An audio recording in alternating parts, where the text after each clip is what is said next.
आज सकाळी दुपारी साधारणतः 2:10 ते 2:15च्या आसपास आम्हाला माहिती मिळाली की एक हेलिकॉप्टर इथं पौडजवळ कोंडावळे गाव आहे त्या नदीपासून थोड्या अंतरावर दुर्घटनाग्रस्त झालेलं आहे। तात्काळ आम्ही सदर घटनास्थळी पोहोचून तिथं पाहणी केली असता सदर हेलिकॉप्टरमध्ये एक पायलट, एक को पायलट आणि कंपनीचे 2 इंजिनियर होते। ते मुंबईहून हैदराबादला त्यांच्या कंपनी राईडसाठी चालले होते।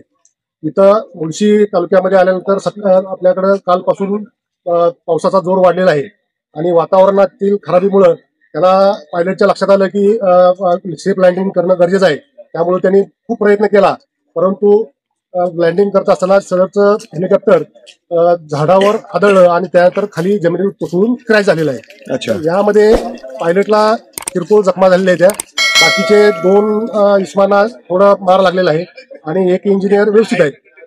जखमींना सिम्बायोसिस हॉस्पिटल लवळे या ठिकाणी पुढील औषधोपचारासाठी भरती केलेलं आहे आणि दोघांना पौड येथील प्राथमिक आरोग्य केंद्रामध्ये औषधोपचारासाठी पाठवलेलं आहे।